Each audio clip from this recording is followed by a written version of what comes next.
Inside the casino, the beautiful dealer is dealing cards. A wealthy woman arrives with her handsome assistant. The woman brings a large bag of cash. The dealer immediately beams with delight. The woman joins the game. The rules are simple. Guess red or white. The odds of winning or losing are 50-50. Unexpectedly, the woman guesses correctly. Every time, she wins a fortune from the casino. In truth, the woman is a fraud. She often disguises herself as a witch to swindle money. With her silver tongue, she convinces the poor to hand over their savings. 2 weeks earlier, she bribed the dealer. They agreed that if he blinks once, she bets red. Through cheating, the woman walks away with huge winnings every time. But the casino owner is desperate. If this continues, the woman will clean out the casino. So, the owner sets a rule. One final game. This time, she takes the dealer's seat. The owner removes her coat, revealing a tattooed back. She sits at the table confidently and spins the wheel. As the woman hesitates, the bribed dealer secretly blinks at her. She understands and bets everything on red. The owner calmly counters, wagering the casino's entire stack on the opposite side. When the wheel stops, the owner lifts the cover only to see the woman guessed right again. As the woman frantically stuffs money into her bag, the owner suddenly pulls out a hairpin. Her hair cascades as she unsheathes a gleaming knife. She demands the money back. The two women stand face to face. Chaos erupts in the casino. Police storm in, threatening to arrest the owner. She refuses to surrender, brandishing her knife in defiance. But the police fire without mercy. As the owner collapses, the crowd flees in panic. Amid the chaos, the handsome assistant gets injured while protecting the woman, but he insists she escape first. The woman flees the casino in the tumult, only to discover upon reaching safety that the 2 billion cash in her bag has been replaced with fortune-telling charms. The woman realizes she's been swindled. Back at the casino, the shop owner stands up unharmed. She joins the fake cop and the woman's assistant in laughter. In truth, all three are accomplices. The dealer and cop are the same man wearing a mask. During the chaos, the assistant swaps the money bag. The casino patrons were just actors. Tonight's whole scene was a staged performance. For them, life is one exquisite con after another. With top-tier minds, Yoon Yi-rang is the trio's leader. James, playing dealer and cop, is the second most experienced con artist. The youngest, Myung-gu-ho, is the only one not living off scams. After this job, Yoon Yi-rang and James joyfully shower in cash at home. Only Myung-gu-ho plans to quit. He's always felt this life didn't suit him. When he truly leaves, Yoon Yi-rang and James don't stop him. They bet he'll return. Alone, Myung-gu-ho enjoys peaceful days by the seaside, until one day, a parachute lands on the beach. The woman emerging hugs him immediately. Myung-gu-ho nearly collapses upon recognition. Yoon Yi-rang keeps disrupting his peace. She stubbornly stays, watching meteors with him in the village. While he feeds her, Yoon Yi-rang flips between moods, angry that he's thriving without her, then boasting about being a super genius antisocial maniac. While Yoon Yi-rang was amusing herself alone, Myung-gu-ho received a call from James. Learning that James was hospitalized, they rushed to the hospital. Inside, James suffered multiple fractures, wrapped up like a real mummy. Myung-gu-ho demanded an explanation. Yoon Yi-rang slowly revealed James's condition was linked to a failed scam. Sometime after Myung-gu-ho left the team, James targeted a wealthy target, Chairman Jeon. On the surface, Chairman Jeon was a philanthropist, using his wealth to run orphanages. But this was just a facade. In private, he extorted money from churches. He was also a loan shark gangster, known as the underground economy godfather in Gangnam. He held absolute power within his family. Recently, the National Tax Service launched an investigation into illegal funds. To avoid taxation, Chairman Jeon hid tens of billions of won in cash. The urgent task was to smuggle all the money abroad. After gathering this information, a few days earlier, James executed his scam on Chairman Jeon. To lure the chairman, James pretended to be a cargo ship captain. He deliberately left a wallet with documents in the bathroom, ensuring the chairman would find it. This is how they met. As planned, James showed the chairman his ship and cargo containers, gaining his trust. The chairman then contacted James, asking him to smuggle his goods overseas. That night, after the chairman's men loaded the containers, actors hired by James pretended to be tax officials inspecting the containers. To their shock, the containers were completely empty. It turns out, Chairman Jeon had seen through James's scam. James being wrapped like a mummy was the chairman's doing. After hearing Yoon Yi-rang's explanation, Naive Myung-gu-ho vowed to avenge James. He always knew James's speed dial number 1 was him. Myung-gu-ho was deeply moved. If James treated him like family, how could he ignore his family's plight? After deciding to get revenge for James, Myung-gu-ho returned to the team's hideout. One day, Yoon Yi-rang excitedly picked up a red sexy lingerie, planning to seduce Chairman Jaeon herself. But Myung-gu-ho carefully put down Yoon Yi-rang's lingerie, then burst into laughter. He listed Yoon Yi-rang's many failed seduction attempts, claiming she had no talent for flirting. Her seduction tactics would drain every romantic cell from a man. After days of relaxation, Yoon Yi-rang came up with a brilliant plan. This time, the focus was aviation. She studied flight knowledge and flight attendant etiquette on her own. With her exceptional intelligence, Yoon Yi-rang quickly mastered everything without formal training. Soon, she successfully disguised as a flight attendant, blending into an airline. Chairman Jaeon happened to be on this flight. On board, Yoon Yi-rang played the flight attendant, while Myung-gu-ho pretended to be the airline's illegitimate son. As planned, Myung-gu-ho sprayed a mouthful of ice water on Yoon Yi-rang's face, causing a scene to catch the chairman's attention. After landing, the chairman realized he had taken the wrong suitcase. Inside was a pile of cash. This was Yoon Yi-rang and Myung-gu-ho's setup. They intentionally had Yoon Yi-rang grab the wrong suitcase at the carousel. At night, Chairman John returned the suitcase untouched to Yoon Yi-rang. Seizing the opportunity, Yoon Yi-rang befriended the chairman. During drinks, she casually mentioned, Myung-gu-ho is the airline boss's illegitimate son. The chairman took an interest. He immediately invited Yoon Yi-rang to a nightclub, claiming it was a second round. There, Myung-gu-ho was pretending to be a decadent rich kid. The chairman took the chance to beat Myung-gu-ho up. He demanded to know how they smuggled the cash-filled suitcase onto the plane. Just as Myung-gu-ho was about to speak, the chairman's men found a video. It showed the real illegitimate son of the airline boss. His shoulder had a special tattoo. The chairman immediately checked, and found no tattoo on Myung-gu-ho's shoulder. Realizing Myung-gu-ho was fake, the chairman didn't hesitate. He pulled a gun, forcing Myung-gu-ho to reveal his true identity. Facing death, Myung-gu-ho asked the chairman to check his other shoulder. Sure enough, the tattoo was there. Turns out, the video was a mirror image. But this didn't make the chairman believe Myung-gu-ho. On the way back, he ordered his men to closely monitor Myung-gu-ho to confirm his true identity. Myung-gu-ho was already prepared. He acted like a bored rich kid, taking 4 adorable puppies for a walk. Then, he brought them to a wealthy couple next door, creating the illusion of being the dog's owner. The chairman's men captured the rich kid walking the dogs, reducing their suspicions. The next day, the chairman met with Myung-gu-ho and Yoon Yi-rang. He ordered them to take 2 boxes to the Philippines, strictly forbidding them to open the boxes. Yoon Yi-rang and Myung-gu-ho complied. They successfully delivered the goods to the Philippines. Upon arrival, seeing a homestay owner beckoning for business on the roadside, Myung-gu-ho's memory flashed back years. Back then, Myung-gu-ho had been a homestay owner on the island. Yoon Yi-rang and James had been guests who booked the stay. At that time, Myung-gu-ho had fallen in love with Yoon Yi-rang at first sight. Lost in his memories, Myung-gu-ho suddenly realized he and Yoon Yi-rang had both fainted. Unbeknownst to them, the car had released a gas that caused unconsciousness. When Myung-gu-ho awoke, he found himself locked in an abandoned house. Through the window, he saw guards outside. Clearly, they had been kidnapped. Yoon Yi-rang woke up later and met the kidnapper. The man revealed he had once done business with Chairman Jaeon, but was robbed of his organs. Now, he sought revenge. The chairman's 2 boxes were filled with illegal drugs. The man demanded Yoon Yi-rang's cooperation, promising to hand the drugs to Korean police, with her testifying against the chairman. Seeing Yoon Yi-rang hesitate, the man threatened to cut off Myung-gu-ho's finger if she refused. Unexpectedly, Yoon Yi-rang didn't plead for mercy.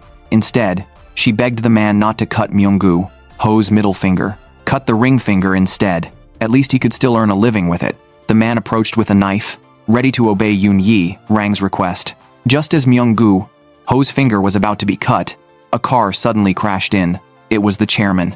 Seeing this, the man's men fled in all directions. Grateful, Myung-gu-ho hugged the chairman, thanking him for his heroic arrival. Later, Myung-gu-ho scolded Yoon Yi-rang for not caring about his finger, but Yoon Yi-rang knew the chairman's boxes contained listening devices. She realized the kidnapping was a staged act between the chairman and the man. Fortunately, Myung-gu-ho's acting had been natural today. She believed the chairman was beginning to trust them. Soon, Chairman Jaeon received an investigation notice from the National Tax Service. The situation was urgent. He moved up the asset transfer plan, taking Yoon Yi-rang and Myung-gu Ho to his secret vault. The chairman's secret funds totaled 5 billion won. He demanded all the money be shipped overseas within a week. Given the massive amount, Yoon Yi-rang devised a way to bypass security checks. During peak travel season, airlines opened special security channels. She planned to install shielding devices in the money-filled suitcases, blocking X-ray detection. Tests confirmed the plan worked, but on execution day, things went wrong. First, a police dog sniffed out the suitcase at the boarding gate. Myung-gu Ho, carrying it, was arrested on the spot. Myung-gu Ho was soon released, being the boss's illegitimate son, but retrieving the money proved impossible. The chairman threatened to kill them both if the money wasn't returned. In desperation, Yoon Yi-rang bumped into a flyer distributor. Seeing the flyer on the ground, she spotted an opportunity and proposed a new plan. The chairman ran a charity foundation. By making large overseas donations in the foundation's name, chartering a private plane, and packaging illegal funds as relief supplies, they could legally smuggle the money abroad under humanitarian aid. The chairman approved, falling entirely into their trap. In truth, the police dog detected the suitcase, because Yoon Yi-rang had sprayed a special liquid on it. Myung-gu Ho questioned why she hadn't proposed the relief plan earlier. Yoon Yi-rang explained. The staged accident was to fully erase the chairman's suspicions. Meanwhile, the so-called shielding device was actually a fake Yoon Yi-rang had prepared beforehand. In reality, it was just a program installed in a computer. Anything scanned by that computer would show no actual contents inside. All these preparations were merely to gain the chairman's trust. The chartered plane and relief supplies were the real key. Next came the second phase of the deception. This time, Myung-gu Ho pretended to be a foundation director meeting airline executives. Under the guise of aid, he booked the entire plane. Once the charter was secured, the chairman's men packed 5 billion won into boxes, loading them onto so-called relief trucks. Soon, the trucks arrived at the airport. Countless boxes of cash were loaded into the plane's cargo hold. On board, Myung-gu Ho secretly asked Yoon Yi-rang about the next step. But suddenly, the chairman burst in with his men. Without a word, he punched Myung-gu Ho. It turned out, the chairman had just seen news that the real airline boss's illegitimate son had been killed abroad. Realizing he'd been tricked, the chairman furiously injected drugs into Myung-gu Ho. But then the plane jolted violently. Turbulence outside was extreme. The chairman hurried back to his seat to buckle up. Outside, the plane was swaying dangerously, as if about to crash. After the announcement, the pilot tried to pull up the nose, attempting to stop the nosedive. He also ordered reducing cabin weight. As a flight attendant, Yoon Yi-rang quickly followed the pilot's instructions. She removed all passengers' luggage, including the chairman's money boxes. Then, the pilot stepped out. It was James. James gave the order, cabin decompression.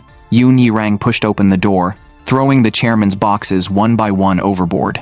Watching his 5 billion won disappear, the chairman nearly went insane. Yoon Yi-rang seized the moment, having Myung-gu Ho grab the emergency vests. Furious, the chairman put one on. Hoping to recover the money, he jumped without hesitation. He landed on a sand dune. Luckily, the money boxes were nearby. As the chairman rejoiced at finding them, he discovered they were all filled with blank paper. It turned out that, after the money boxes were loaded into the cargo hold, James, disguised as the captain, had switched them out early. Now, the chairman's 5 billion won had been moved into Yoon Yi-rang's home by the three of them. Yoon Yi-rang and James opened champagne to celebrate, while Myung-gu Ho was left wondering what was real and what was fake. Yoon Yi-rang explained, James pretending to be the captain to get close to the chairman was real, but after failing to gain the chairman's trust, he chose to withdraw. The so-called beating by the chairman was fake. In reality, seeing how suspicious the chairman was, they changed the plan and brought Myung-gu Ho into the operation. Because of his honesty and simplicity, which would make the chairman let his guard down. Before the airline plan began, Yoon Yi-rang had already prepared thoroughly. She had calculated the cabin pressure and decompression conditions in advance, ensuring the plan was carried out safely. Even James hadn't been idle. His broken bone was fake. While pretending to be bedridden, he forged National Tax Service documents and networked tirelessly, having a former classmate pose as the chairman's secretive photographer. Besides keeping most of the ill-gotten money, the three anonymously donated a portion to a church that had its land stolen. They also reported the corrupt chairman to the authorities, with ample evidence, leading to his arrest. After everything was settled, Yoon Yi-rang secretly went to a small room with a chessboard, without telling James or Myung-gu-ho. The chessboard before her was tied to an incident from 25 years ago. Years ago, young Yoon Yi-rang was made to play against masked opponents in black. To her, those mysterious figures in black were terrifying memories. Now, alongside the chessboard, a news clipping about a kidnapping case lay before Yoon Yi-rang, with Myung-gu-ho at the center of it. 3 months ago, Myung-gu-ho, from the scam team, encountered something. That day, a familiar guesthouse owner contacted him, saying her daughter hadn't contacted home for days. Myung-gu-ho went to check. That night, the girl was in a car accident and hospitalized. Though unharmed, she seemed traumatized and remained silent. Myung-gu-ho visited her apartment. She was an art student. Posters in the room proved it. She was fighting hard for her dreams. He noticed a diary and learned about her horrifying ordeal. It involved Yoo Myung-han, a nationally renowned art critic. He had a sharp eye for art, quickly judging paintings' authenticity. Fame from media grew in recent years. 6 months ago, he became a visiting professor at the university and met Bora. But beneath the artist's facade, he was a monster. Under the guise of mentoring her painting, he repeatedly harassed her. Myung-gu-ho swore to seek justice for Bora, but this time, Yoon Yi-rang refused to join, believing Yoo Myung-han had no assets. She saw no point in small scams. Myung-gu-ho turned to James, calling him brother and promising his entire share. James agreed. Without Yoon Yi-rang, the two men began their revenge plan. They disguised themselves as fire inspectors and entered Yoo Myung-han's home. They installed surveillance devices everywhere. Then, 24-hour monitoring began. They believed these devices would expose his true nature. The surveillance showed Yoo Myung-han was a hopeless narcissist. He admired his own body like a god while showering. He even believed his waist was more beautiful than others. Worse, he often appraised paintings, deliberately calling originals fakes. He bought them cheaply and resold them at exorbitant prices. Watching Yoo Myung-han shamelessly lie, Myung-gu-ho and James cursed him as a fraud. Beyond financial fraud, the two men discovered Yoo Myung-han was involved in illegal buying and trading of cultural heritage. His actions went beyond ordinary scams. While the two men were busy monitoring, Yoon Yi-rang stayed home seeking excitement, but found everything utterly boring. So she went to a bookstore to look for books about Yoo Myung-han. With her talent for quickly absorbing knowledge, she memorized Yoo Myung-han's resume in no time. She learned he specialized in critiquing famous paintings and discovering new artists. During her search, Yoon Yi-rang's eyes landed on one painting Yoo Myung-han had discovered. It depicted a mysterious figure in black. She couldn't forget. Her childhood trauma was closely tied to this painting. Determined to uncover its secrets, she decided to join the team. James and Myung-gu-ho updated Yoon Yi-rang on their surveillance. Days of monitoring proved Yoo Myung-han used artworks to secretly funnel illegal funds for political elites. Every time he bought a painting with company money, he created an identical fake, hung the fake in the company lobby, and used the original to build secret funds for a conglomerate chairman. James figured Yoo Myung-han must deal with countless chaebol chairmen. Yoon Yi-rang saw a business opportunity and decided to make a huge profit from this fat sheep. To lure Yoo Myung-han, Yoon Yi-rang needed bait herself. Coincidentally, Yoo Myung-han was holding an art auction that day. She disguised herself as the procurement director of the world's top auction house. With a sweep of her pen, she bought several paintings from Yoo Myung-han's auction. Yoo Myung-han immediately seized this wealthy, beautiful patron and invited her to dinner after the event. During dinner, Yoon Yi-rang intentionally mentioned that her auction company was highly optimistic about Korea's art scene and planned more actions in the future.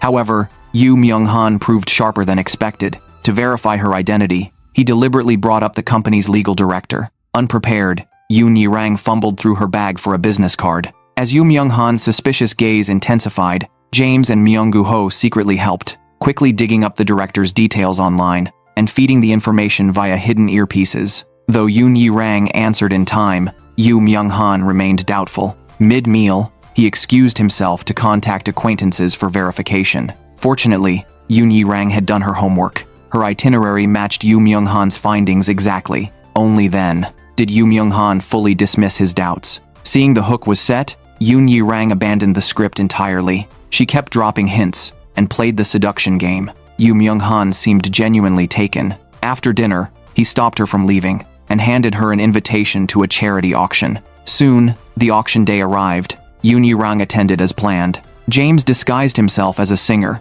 and livened up the dance floor. allowing Yoon Yi-rang to dance with Yoo Myung-han. Mid-dance, she tempted the man in front of her. Unable to resist, Yoo Myung-han led her to his office. Seizing the moment, Myung-gu-ho, disguised as a waiter, secured Yoo Myung-han's glass and obtained his fingerprints. Inside the office, Yoon Yi-rang's teasing words drove Yoo Myung-han wild with desire. Yet even in passion, he secretly slipped commission settlement files into the safe. Unnoticed, Yoon Yi-rang positioned her bag, hidden with a sensor, aimed squarely at the safe. Secretly, Myung-gu-ho successfully obtained the safe's password. Once done, Yoon Yi-rang playfully curled back into Yoo Myung-han's arms and excused him out. Myung-gu-ho immediately followed up, using the fingerprints to unlock the office and locate the safe. To buy time, Yoon Yi-rang kept flirting with Yoo Myung-han outside, but a car horn startled him, revealing the flashlight from inside. Yoo Myung-han ordered guards to check the office and grew suspicious of Yoon Yi-rang again. After the auction, Yoon Yi-rang continued the act, dressing as famous painter Frida, claiming she wanted Yoo Myung-han to discover her. As a budding artist, she painted a cute version of girl with a pearl earring, but her poor skills drew ridicule from Myung-gu-ho and James. Later, she brought them to meet an old acquaintance, a skilled forgery artist. Soon, they selected the painting to replicate. With the forger's technique, they created a near-perfect fake. Disguised as a merchant, Myung-gu-ho presented it to Yoo Myung-han for appraisal. While Yoo Myung-han examined it, Yoon Yi-rang and James staged a distraction upstairs, posing as a house-hunting chairman and secretary. Luckily, Yoo Myung-han failed to spot the forgery. Seeing the authenticity certificate and hearing Myung-gu-ho's description, he excitedly declared it genuine and offered a high price to buy it. The trio was overjoyed. On the way back, they unexpectedly saw the painter who helped them being arrested by the police. Fortunately, the three hid in time and weren't spotted by Yoo Myung-han across the street. Then, Myung-gu-ho received a call from Yoo Myung-han with a serious tone arranging a meeting for the next day. At the meeting, Yoo Myung-han directly mentioned a name, asking if Myung-gu-ho knew him. It was the arrested forger. As Yoo Myung-han stared sharply and pressed forward, Myung-gu-ho panicked and stuttered. Unexpectedly, Yoo Myung-han suddenly bowed to apologize, revealing he had reported the painting Myung-gu-ho brought earlier. It turned out, Yoo Myung-han had identified it as a fake. While speaking, he kept boasting, claiming he was an unparalleled art authenticator who could spot any forgery. Luckily, he didn't see through Myung-gu-ho's fake merchant identity and handed him a charity auction invite. By exposing the fake, Yoo Myung-han gained more media attention. Only then did Yoon Yi-rang's team realize he was far more formidable than expected. But soon, Yoon Yi-rang devised a new plan to find Yoo Myung-han's art trade ledger, sure to contain records of secret funds with politicians. To obtain it, she focused on the upcoming auction party held at Yoo Myung-han's private villa, where his office was located. She was certain the ledger was hidden there. On the party day, Yoon Yi-rang and Myung-gu-ho attended, under their fake identities. Outside, the invited singer was about to enter. As planned, James appeared as a security guard, knocked out the singer, took the invitation card, and boldly entered the party. Inside the villa, an auction was underway. Yoon Yi-rang and Myung-gu-ho mochi the jupai, further gaining Yoo Myung-han's trust. With perfect teamwork, Myung-gu-ho obtained the safe password for Yoo Myung-han's ledger. Next, Myung-gu-ho, disguised as a waiter, served drugged drinks to the control room staff, knocked them out, hacked all monitors, used the fingerprints to enter Yoo Myung-han's office, and opened the safe with the password. They found a hidden USB drive. While copying the drive, Yoo Myung-han below noticed the office lights, immediately called guards. James quickly distracted the crowd with his singer persona, blocking the guards' path. Later, Myung-gu-ho finished copying, sprayed the guards to escape, changed into merchant clothes, and completed the mission. Seeing Yoo Myung-han's suspicious look, Yoon Yi-rang stayed calm, sternly advised Myung-gu-ho to be careful, and rushed back to check the safe. Relieved to find the USB still there, the trio took it home. But the drive didn't contain the ledger, only countless surveillance videos. They showed young painters locked in rooms making forgeries. When exhausted, Yoo Myung-han's men injected them with drugs, forcing them to produce endless fakes. Among them, Myung-gu-ho spotted Bora's name. It turned out Bora had also been trapped there. To learn more, Myung-gu-ho visited her in the hospital. Facing his concern, Bora finally revealed the whole truth. Earlier, Yoo Myung-han approached Bora under the pretext of her artistic talent, inviting her to be an intern painter at his company. He promised to host a solo exhibition for her after the internship. For student painters like Bora, A solo exhibition was the most tempting bait. Holding on to her dream, Bora believed Yu Myung-han's words. She went to a house as instructed and painted tirelessly for him without rest. Under immense mental pressure, Bora gradually broke down. Her paintings began to show mistakes in details. Yu Myung-han then dropped his gentle and hypocritical mask. He bluntly called Bora's skills terrible and told her to leave before ruining his career. Before leaving, Yu Myung-han reminded Bora that the room was monitored, proving she had taken the drugs herself. If exposed, Bora would become a junkie who disappointed her mother. The night Yu Myung-han kicked her out, Bora was extremely disoriented. Her mind was filled with Yu Myung-han's mockery. Because of this, she carelessly got into a car accident. Hearing Bora's story, Myung-gu-ho was outraged. He swore to take revenge for Bora and all the trapped novice painters. Myung-gu-ho brought back the side dishes Bora's mother sent. James tasted one and declared the flavor was pure art. This simple remark gave Yoon Yi-rang inspiration, leading her to quickly devise her next move against Yu Myung-han. Following Yoon Yi-rang's plan, Myung-gu-ho disguised as a merchant to meet Yu Myung-han again. This time, he brought a large collection of paintings. Yu Myung-han chose an oil painting, praising it as absolutely perfect. Soon, Yu Myung-han brought the anonymous painting to the auction, elaborating on its flawless artistry, claiming the painter was an undiscovered genius. Yoon Yi-rang dramatically bid 1 billion won for it, later luring Yu Myung-han by calling it an investment, asserting the artist's lifetime works would surpass this one. Greedy Yu Myung-han fell for it. If Yoon Yi-rang's auction company bought all the artist's works, it would mean enormous profit for him. He immediately contacted his secretary to track down the painter's other works. Soon, he learned, an antique dealer had a similar style painting. Yu Myung-han rushed to authenticate it, confirming it was indeed by the unknown painter. He offered triple the price and extracted the artist's address from the easel, a rural location. An elderly man received him, claiming the painter was his late aunt. He led Yu Myung-han to a warehouse, filled with the aunt's posthumous works. The man recounted a vivid tale. Born into poverty and hard times, frail and sick, the aunt worked tirelessly for art supplies, until collapsing in a snowstorm. Captivated by the story, Yu Myung-han impulsively offered 3 billion for all the works. But then Yoon Yi-rang arrived, instantly raising the price tenfold. Myung-gu-ho, disguised as a merchant, joined the bidding. Panicked, Yu Myung-han jacked the price to 5 billion and finally sealed the deal. After purchasing the paintings, Yu Myung-han hastily held another auction. Before unveiling the works, he displayed the artist's self-portrait until a woman in the audience stood up, declaring the portrait was herself, not a long-dead painter, but Bora's mother, a seaside inn owner. Bora then entered, asking Yu Myung-han if he admired her work. It was revealed all the posthumous works were actually Bora's creations. Days earlier, Yoon Yi-rang persuaded Bora to retaliate. Under Yoon's arrangement, Bora painted multiple works, including her mother's portrait, then aged them to fake relics. Enraged by the truth, Yu Myung-han saw his own videos of imprisoning painters played on the big screen. His crimes exposed, police arrested him on multiple charges.